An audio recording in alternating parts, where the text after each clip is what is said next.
Hey everyone, welcome back to my channel. CG DElEd and BEd के fourth counselling का first merit list official website पे जारी किया गया था। जितने भी स्टूडेंट को कॉलेज अलॉट हुआ था, आपके पास 16 तारीख लास्ट डेट था, आपको जाकर महाविद्यालय में एडमिशन ले लेना था। इसके बाद अगर आपने एडमिशन नहीं लिया है तो आपको नेक्स्ट मेरिट लिस्ट में शामिल नहीं किया जाएगा। अभी देखिए, इसके बाद भी एडमिशन प्रोसेस कंप्लीट हो गया है, फिर भी मेरे पास बहुत सारे कमेंट आ रहे थे कि हमें कॉलेज अलॉट हो गया था बट हमने एडमिशन नहीं लिया, तो नेक्स्ट मेरिट लिस्ट में हमें शामिल किया जाएगा या नहीं। तो देखिए, अगर आपको कॉलेज अलॉट हुआ था और आपने एडमिशन नहीं लिया तो आपको नेक्स्ट मेरिट लिस्ट में शामिल नहीं किया जाएगा, क्योंकि इस बार भी आपका कॉलेज रिजेक्ट का ऑप्शन नहीं था, केवल एक्सेप्ट करके आपको जाकर महाविद्यालय में एडमिशन लेना था।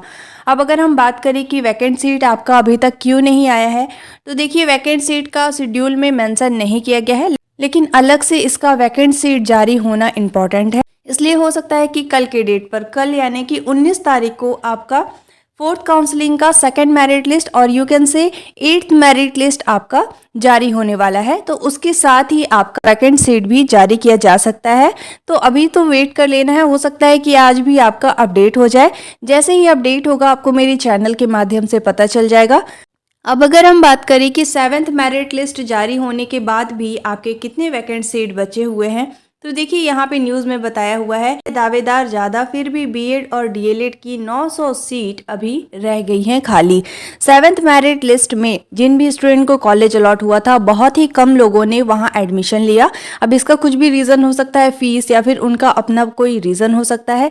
बहुत ही कम लोगों ने वहाँ एडमिशन लिया है। इस सिचुएशन में अभी भी आपके काफ़ी वैकेंट सीट बचे हुए हैं। ऐसे में देखिए, फोर्थ काउंसलिंग का सेकेंड मेरिट लिस्ट कल के डेट पर आपका जारी होगा, बट इसके साथ ही थर्ड मेरिट लिस्ट भी जारी होने की पूरी संभावना है, क्योंकि अभी काफ़ी अच्छे खासे सीट बचे हुए हैं। अब देखिए, न्यूज़ में क्या है, हम डिटेल में देख लेते हैं। यहाँ पे देखिए, बताया गया है 1420 सीटों के लिए 18,000 ने किया था आवेदन। अब 19 को 8वीं लिस्ट आपका जारी होने वाला है। यहाँ पे देखिए, बताया गया है कि बीएड व डीएलएड में प्रवेश के लिए अंतिम राउंड की काउंसलिंग चल रही है। 7 लिस्ट जारी होने के बाद भी पूरी सीटें नहीं भर पाई है।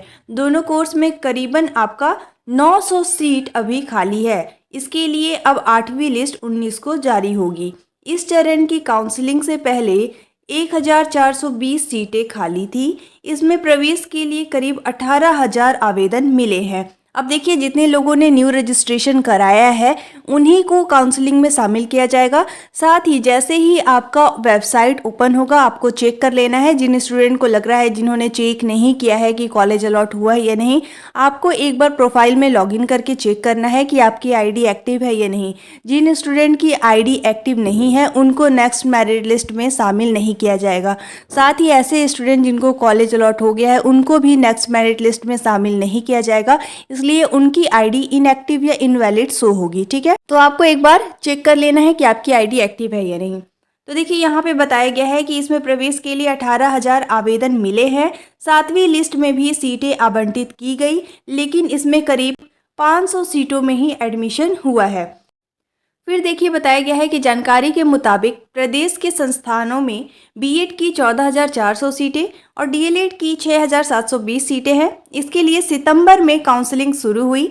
3 राउंड की काउंसलिंग में 6 आवंटन लिस्ट जारी हुए। इसके बाद भी बीएड की 850 और डीएलएड की 570 सीटें नहीं भरी। जिन्हें सीटें मिली उन्होंने प्रवेश नहीं लिया। वहीं कई आवेदक सीट मिलने का इंतजार करते रह गए। इसके लिए फिर चौथी चरण की काउंसलिंग शुरू हुई। ये देखिए, आपका फोर्थ काउंसलिंग स्टार्ट हो चुका है। आवेदन फिर मंगाए गए। इस राउंड की पहली लिस्ट और टोटल 7वीं लिस्ट जारी की गई। संभावना थी इसमें पूरी सीटें भर जाएगी, लेकिन अभी भी 1000 सीट खाली है। इसे लेकर जानकारों का कहना है कि पहले 2 चरण की ऑनलाइन काउंसलिंग के बाद आखिरी राउंड की काउंसलिंग संस्था स्तर पर होती थी। आपको पता होगा कि फर्स्ट और सेकंड काउंसलिंग होने के बाद फिर आपका जो थर्ड काउंसलिंग होता था वो बेसिकली आप लोगों की कॉलेज बेस्ड होता था, जिसे हम बोलते हैं ओपन काउंसलिंग। उसमें आप कॉलेज में जाते थे, पता करते थे कितना वैकेंट सीट है, उस अकॉर्डिंग सभी को एडमिशन मिल जाता था, जितने भी वैकेंट सीट है उस बेसिस पर। बट इस बार क्या हो रहा है, एससीईआरटी के साइड से ही आपका मेरिट लिस्ट जारी किया जा रहा है।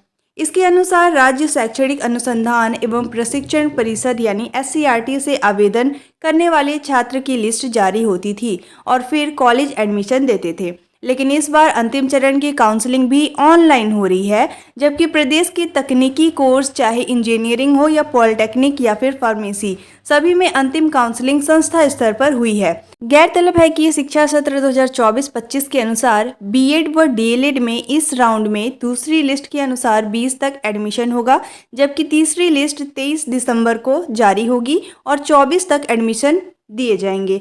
फोर्थ काउंसलिंग एडमिशन प्रोसेस का, ठीक है, ये आपका फोर्थ काउंसलिंग का लास्ट डेट होने वाला है। 24 के बाद वैकेंट सीट नहीं रह जाएंगे। जितने भी वैकेंट सीट है उस बेसिस पर आपका लास्ट मेरिट लिस्ट जल्द ही जारी किया जाएगा। अब देखिए, अगर हम बात करें जिन स्टूडेंट का नंबर बहुत कम है उनको अभी वेट करना है या नहीं, तो देखिए अभी आप वेट कर सकते हैं। तो इसमें देखिए फोर्थ काउंसलिंग का जो फर्स्ट मेरिट लिस्ट आया, जितने भी स्टूडेंट को कॉलेज अलॉट हुआ, अगर उन्होंने एडमिशन नहीं लिया तो उन्हें सेकंड मेरिट लिस्ट में शामिल नहीं किया जाएगा। सिमिलरली सेकंड मेरिट लिस्ट जारी होगा, उसमें जितने भी स्टूडेंट को कॉलेज अलॉट होगा, अगर उन्होंने भी एडमिशन नहीं लिया तो उन्हें थर्ड मेरिट लिस्ट में शामिल नहीं किया जाएगा। तो ऐसे में कट ऑफ डाउन भी जा सकता है, इसलिए अभी सभी को वेट कर लेना है। 24 आपका लास्ट डेट होने वाला है एंड कल आपका मेरिट लिस्ट यानी फोर्थ काउंसलिंग का सेकंड मेरिट लिस्ट भी जारी होगा। जैसे ही जारी होगा आपको मेरे चैनल के माध्यम से पता चल जाएगा। अभी आप सभी को, अगर आपने अभी मेरे चैनल को सब्सक्राइब नहीं किया है तो आप सभी सब्सक्राइब करके रख सकते हैं। साथ ही आप मेरे टेलीग्राम ग्रुप में भी ज्वाइन हो जाइएगा। जो भी लेटेस्ट अपडेट आता है मैं सबसे पहले वहां शेयर करती हूँ। Thanks for watching. If you have any query, any doubt, you can ask on comment box.